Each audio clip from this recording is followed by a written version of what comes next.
welcome to Bored Online, Bored Offline. Today we've got our gameplay for Euphoria, Ignorance is Bliss. Now this is the expansion for Euphoria that just came out. This expansion, some people have referred to it almost as a patch. It kind of tweaks certain rules and it gives you a whole new set of recruits to use and a whole new set of markets to construct. Basically a lot of new stuff, but that also just kind of uses a lot of the original base game rules and mechanisms while also addressing certain issues that maybe some balance issues and a couple of things for different player counts, and you'll see when we get down into it. It's something that the biggest thing that it adds is an Automa. It allows you to play Euphoria solo now, and out of the Automas that I've played from Stonemaier Games, which is Scythe, My Little Scythe, and I believe Between Two Cities is the only other one I've played. I'm looking at my shelf here, seeing if there's, I think that's the only one because I never got to play the Viticulture Automa. So out of all those, oh, and the Charterstone, I've also played with the Charterstone one. So out of all those Automas, this one is by far my favorite. The other ones are all good, but this one is just fantastic, very easy to use. The turns just go like that and you can get through the game, and to me it's very clear always what the Automa is going to be doing, and it provides a challenge. So let's get right down to the to the board. You know, a lot of times I'll do a setup video and then move into the first part of the gameplay in the next video. We're going to do a real quick setup portion and then move right into the gameplay in this video. And I believe we'll be able to get the whole thing in maybe 2 parts. So let's get right down to the board and start our Euphoria, Ignorance is Bliss gameplay. Hey everybody, also real quick before we get to the rest of the video, just wanted to let you know that we do have a contest going on right now. It's going to be going on until June 17th to give away one of these t-shirts. Not just this t-shirt, there's also a t-shirt very similar without the lettering, still have Bored Cthulhu on there, lots of different colors. Follow the link for the contest in the description below, and again, it goes until June 17th. This is brought to you by Geeky Goodies, who makes these t-shirts for us. They're fantastic t-shirts, feel great, fit well, and yeah, go check it out, and let's get to the rest of the video. Okay, so here we go. We've got the board set up for our solo play of Euphoria. Let's go through what we've got here a little bit. All right, so starting over here, I've got 4 different recruits I can choose from as far as which recruit. I get 2 of these. One of them will be my active recruit and one will be my a hidden recruit that I can activate later by progressing through the game. We'll get to those in just a second. I'm going to start with 2 workers. I haven't rolled these dice yet. We'll do that in a second. I start with 3 knowledge and 1 morale. Knowledge is not good, really, because if ever this knowledge plus the total knowledge of my workers in my pool here equals 16 or more, then my most knowledgeable worker will run away because they basically figure out they're living in this dystopia and they want to get away from it all.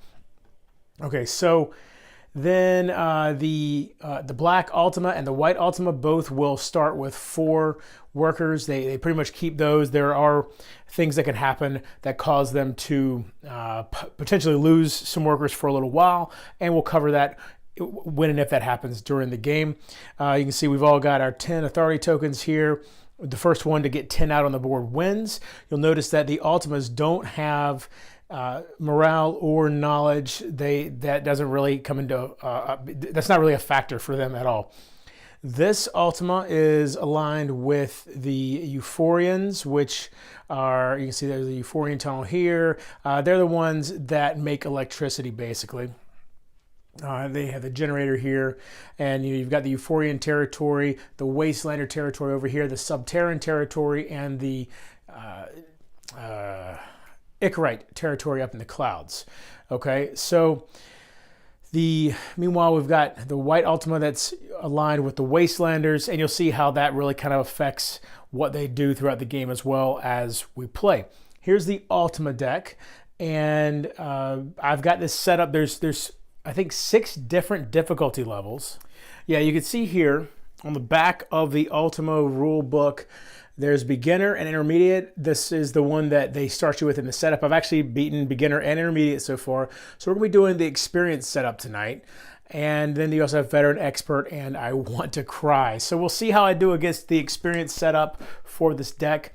And there's 5 cards here, and then I have 2 additional decks made up of some additional cards based on that setup that you saw me just point out to you. And every time you run through the deck, you'll add these additional cards, which will make the deck a little bit more difficult, a little bit more challenging. And after you run through it twice, then you just keep going through it till the game's over. But so the cards that are in there right now are relatively easy to deal with and not very challenging. But then obviously, as we add these cards in, then the deck will become a little bit more difficult to deal with. So these right here, we have these randomly selected buildings that we could potentially build. Now, all the buildings are going to be from the Ignorance is Bliss expansion because you do not mix the two. You don't mix Ignorance is Bliss expansion with the original, the buildings. And same thing with these recruits. These are all from the expansion. You don't mix the recruits from the base game and from the expansion. Okay, so got our resources out here. We've got the electricity, the food, the bliss, and right here is the water. And then, of course, the I believe it's clay, and then gold and stone are the resources. So these are commodities, and then the 3 different types of rock, or the gold, the stone, and the clay are considered resources. Down here we have our allegiance track, and I'm missing, this goes right here. Okay, left over from the last game I played. This allegiance track, as we move up it, different locations will become more and more powerful, and we'll kind of explain that as it happens. And this is also one of the ways that you can end up flipping over your inactive recruit. The other way is by moving down through these tunnels. So the idea here is that here in Euphoria, as they tunnel through here, they're tunneling down into the subterranean area so they can steal water from the Subterrans. Meanwhile, the Subterrans are tunneling over to the Wastelander area. They're going to steal food from them. The Wastelanders are tunneling over here to the Euphorians to steal electricity. And of course, the Ichorites aren't tunneling anywhere because they're in the clouds. Also, you'll notice that while these 3 factions all can build buildings, or markets, actually, I don't believe they're building, they're markets, I think is what they're actually called. The Ichorites already have 3 markets up here set up, so they don't build them, they just have them already ready to go. So I think that's pretty much it. The places that we can put stars or the authority tokens will be on these markets if we take part in building them. And then if we don't take part in building them, then afterwards there's a way we can put a star on it as well. Also in the empty spaces here in the territories, you see there's the Euphorian territory, Subterran, Wastelander, and Ichorite territory. That's where we can put stars as well. And then also on our recruits, if we get all the way to the end of the allegiance track for that recruit, then we're able to, down here to the star for each one there, then we're able to put a star on the recruit. So let's take a look at our recruits real quick, see what we've got. All right, so right here, now this is a factionless recruit here.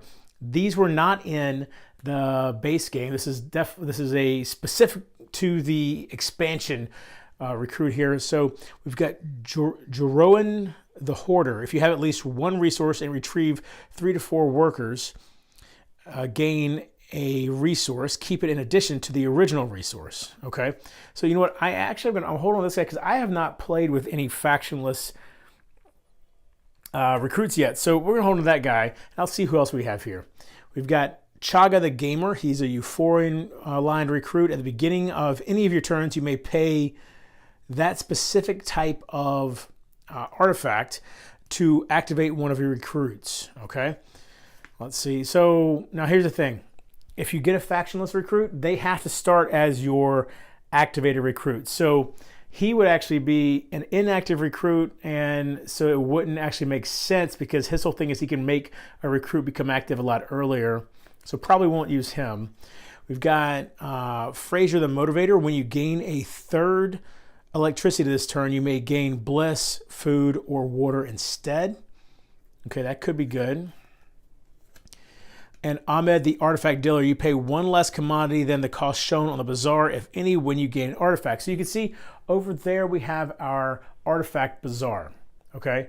And underneath it, you see the multicolor wheel. That means you pay any commodity to purchase that one. Now, the one on the right, or in your case on the bottom, but the one on the right there is free.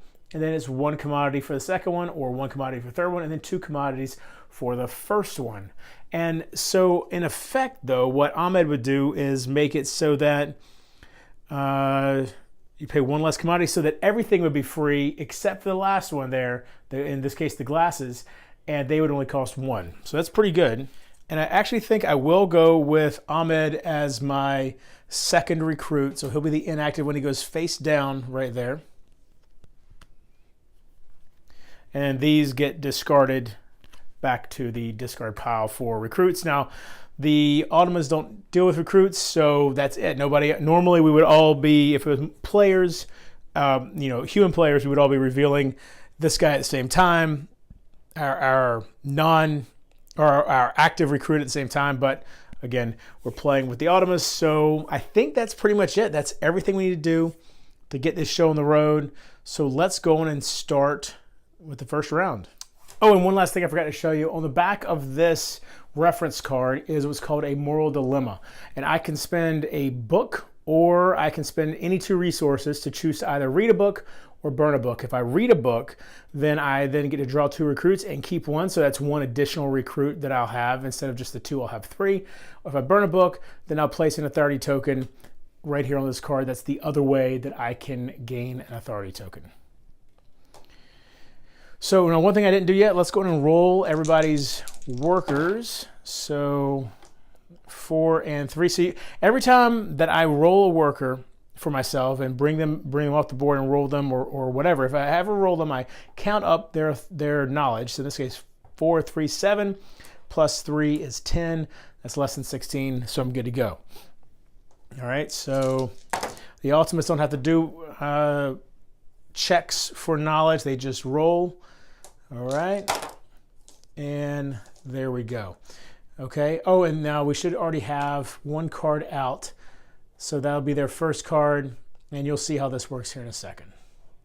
But first, I've got to go, so let's see what we're going to do. So I know that my inactive recruit is an Icarite, so I want to focus on trying to get him activated. And the best way to do that is going to be to get this allegiance track all the way to here. So I got to find ways to move that along, and anywhere that has this Icarite symbol, so any of those markets or the cloud mine over there, are all ways that I can move that along on the track. The other thing I could think about doing is trying to gain more workers. I could have up to 4 workers, but to do that I'm going to need to gain either electricity or water. If I gain workers through water, I'll gain morale. If I gain workers through electricity, I will lose knowledge. Both of those things are good things. So, you know what, let's get at least one more worker, because for one thing, that's how Jerome's ability works. I got to have at least 3 workers. So we'll put this 3 knowledge right here on the generator. And we'll try to knock my knowledge down, because if I want to have all 4 workers, you definitely want to have less knowledge, or as little knowledge as possible. So 3, you look right here, these are the different amounts of knowledge that tell you how much you're going to get for going here. Now in this case, 3 knowledge, it happens here in the 1 to 4. So I'm going to get 1 electricity. These big ones, by the way, came with the expansion. That counts as 5. But so I'm going to get one of these ones right here. So 1 electricity. And then I move up 1 on the Euphorian allegiance track. And that's my turn. All right, so now we look at the Ultima.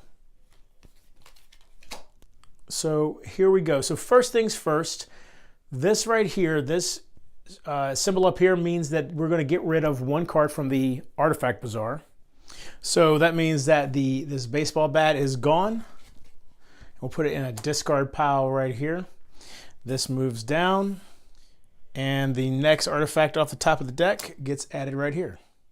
Next up, you can see here the black Ultima is going to go to the commodity action area for its faction, and its faction is the Euphorians. So anytime they go to the commodity area, they always take the lowest knowledge die. So here we go. So Now the total knowledge here now is 4 between the two of us. That still falls here. They do not, Automas don't gain any resources or commodities, but they do activate this part right here. So now this means this pops up, which triggers this right here, meaning that from now on at the generator, I will always gain 1 more resource than I normally would.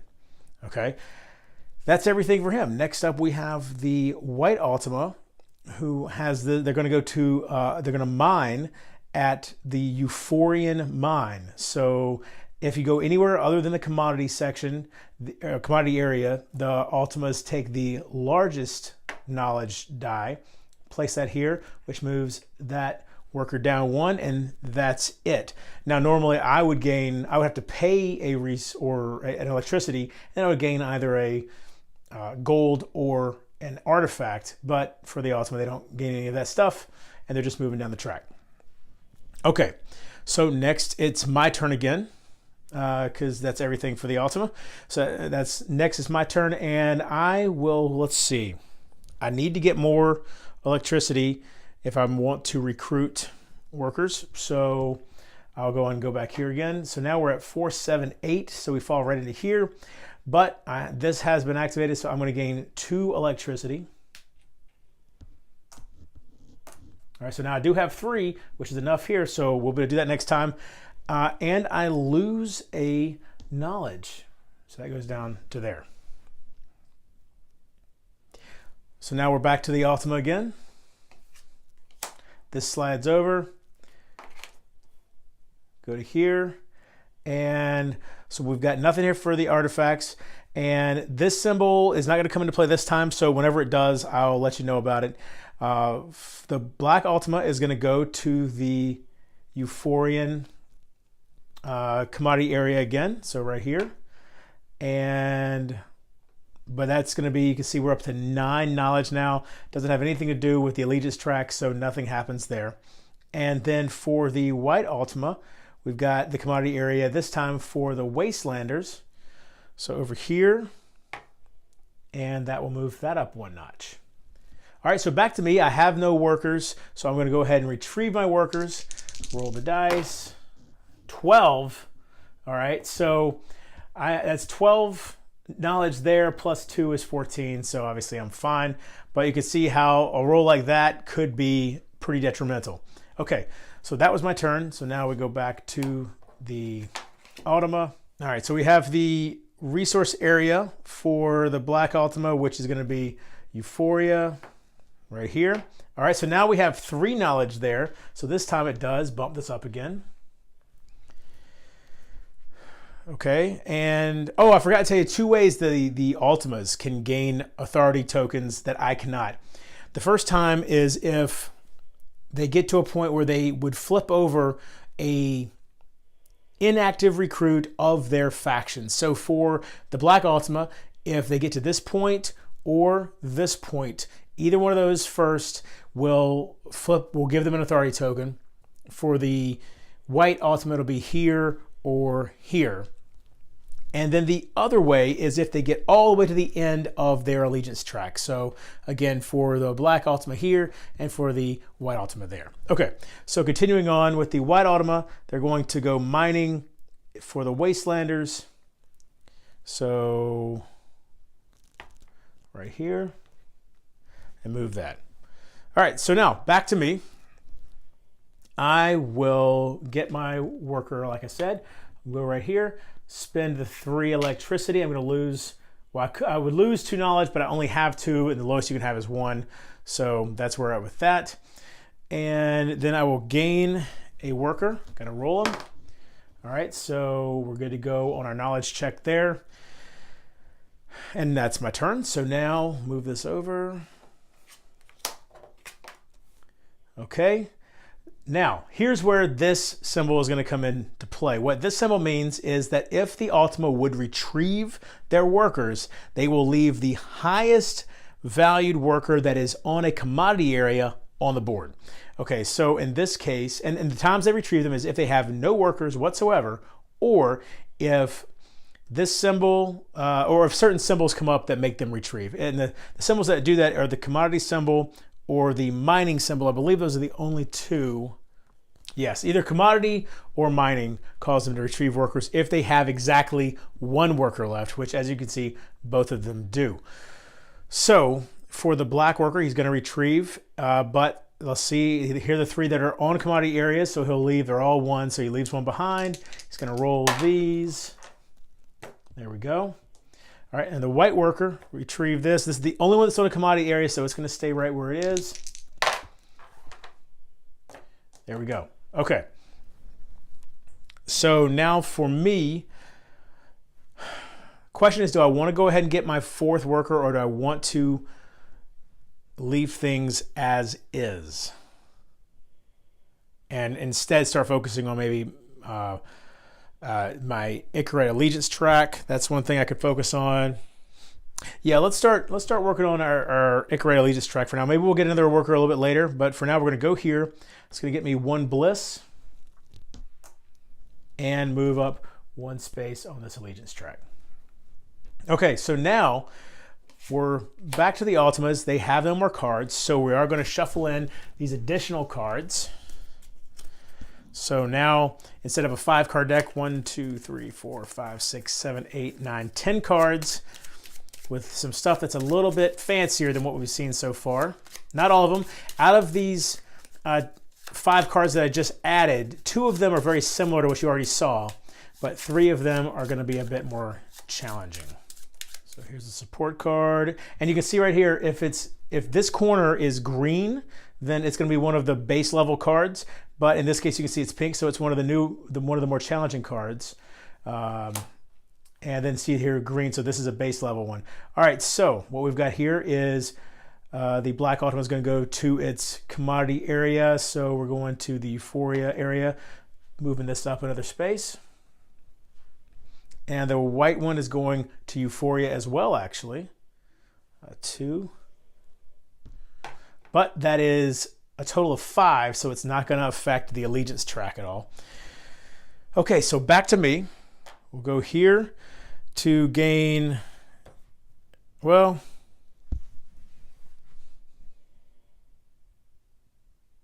no, instead, because these markets all require Bliss and something else. These 2 do, at least, not all of them, obviously.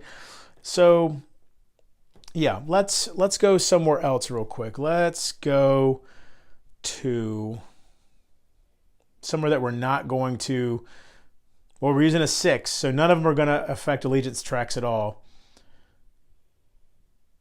Ooh, but if we go here, we can get, see, that will knock us up into, we've got 5 here, so that's 11, so that's definitely 9 plus. We'll get 3 electricity here. Now, we will gain 1 knowledge, so that's a little dangerous, but we're getting 3 electricity for 1 visit, which is pretty good. All right, so back to the Automas.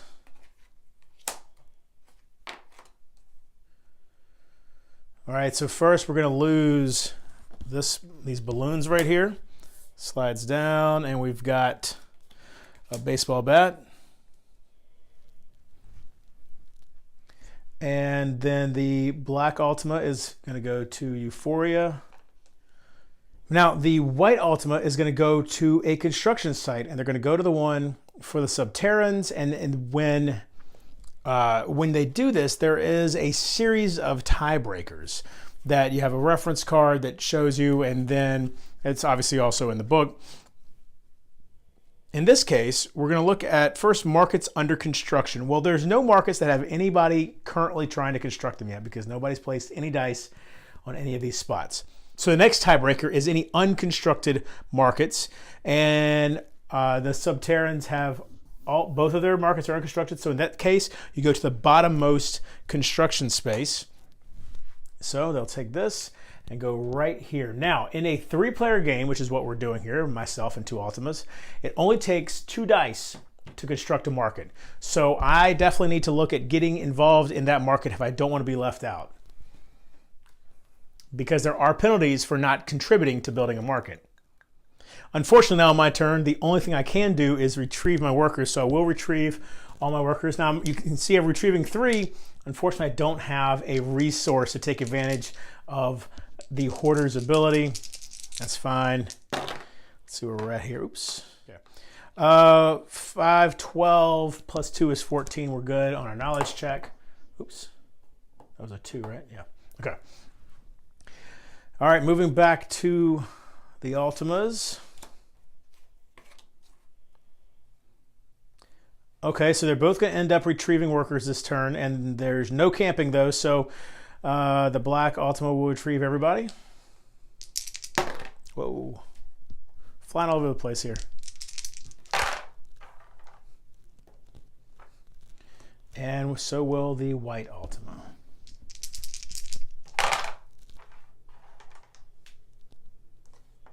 Okay. All right, so back to me. Oh, wait. Sorry. That one shouldn't have been retrieved.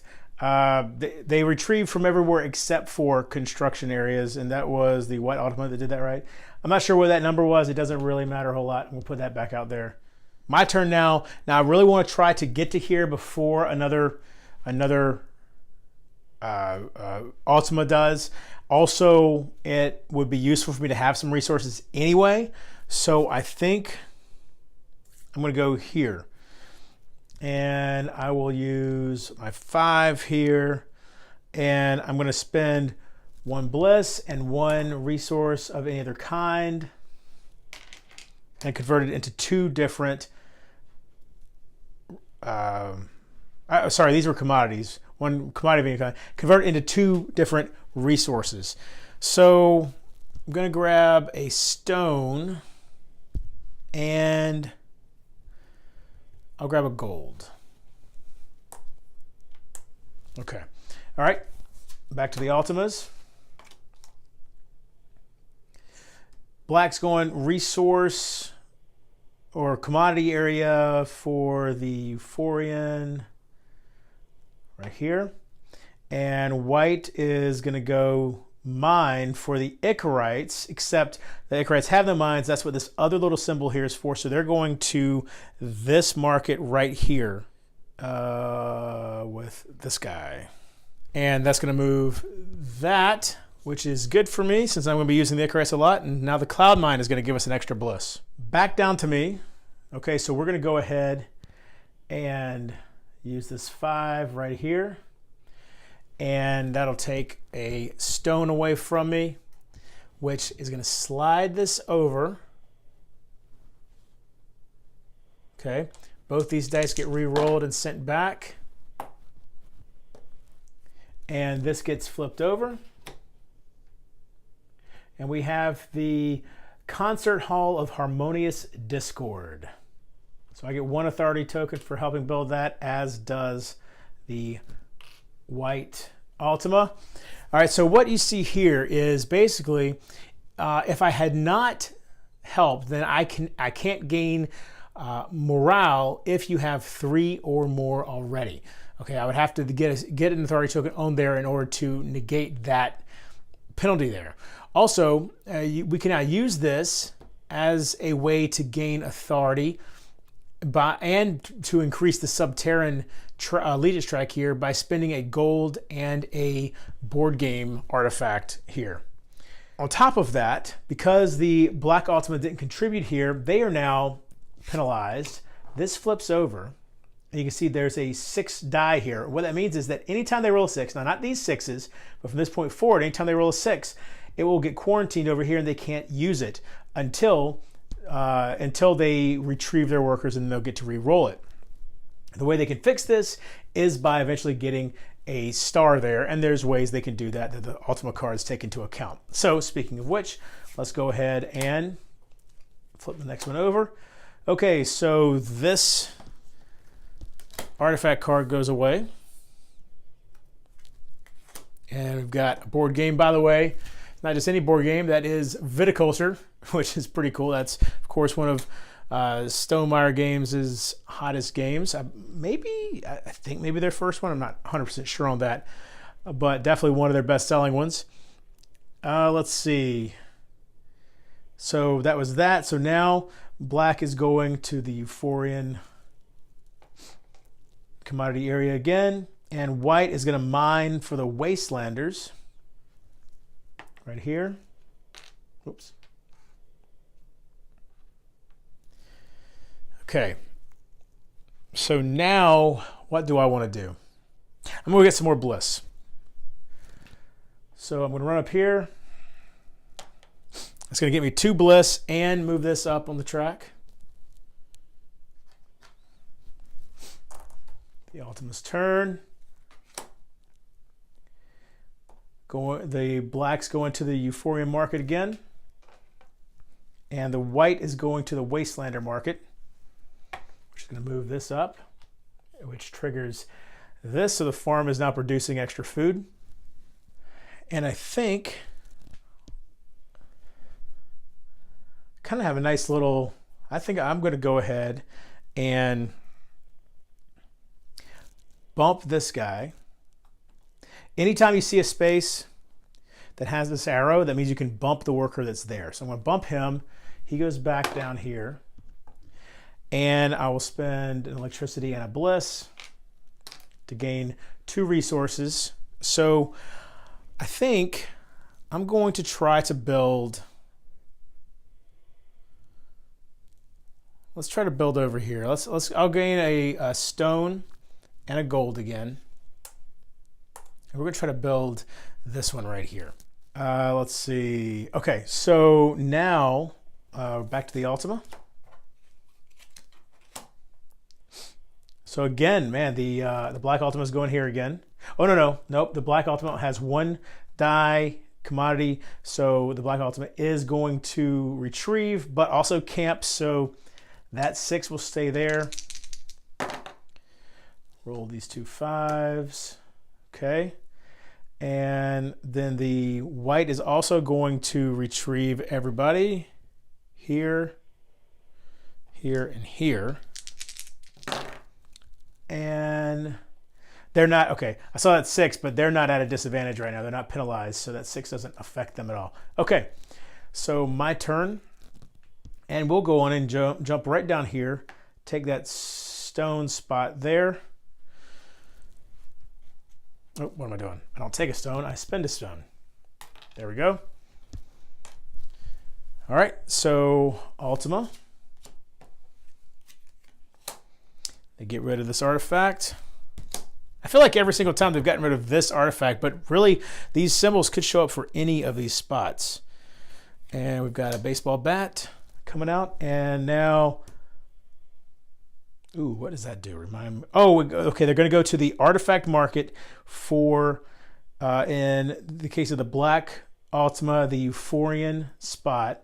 So they're going to go here, and that's going to get them a authority token for Euphorian territory, and then also move the Euphorian track, allegiance track up. Now, this right here means that if somebody mines, if I mine it, because it doesn't affect them, they don't get resources and stuff, I would be able to gain the gold and an artifact card for mining there. Okay. So then for the white Ultima, the commodity area for the Euphorians. There we go. So my turn, I am going to retrieve everybody. So I'm retrieving, oh no, I'm not going to retrieve him. What am I talking about? Oh, I needed to get another worker. I still can't, I'm still missing out on using his ability. All right. So back to the Ultima again.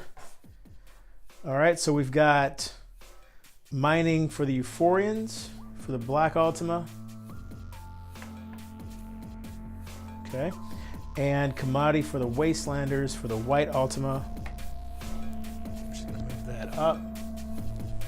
So there you go, not doing too bad so far. Tight game. The fact that I am very, right there next to the Ultimas is already showing me that this difficulty level is definitely more challenging than the previous 2. I'm not sure I ever even trailed the Ultimas for the beginner or intermediate levels. So come back for the next video and we will see what happens in our Ignorance is Bliss gameplay. Find me on Twitter, subscribe to the channel, like the video, and until next time, if you're bored online, bored offline.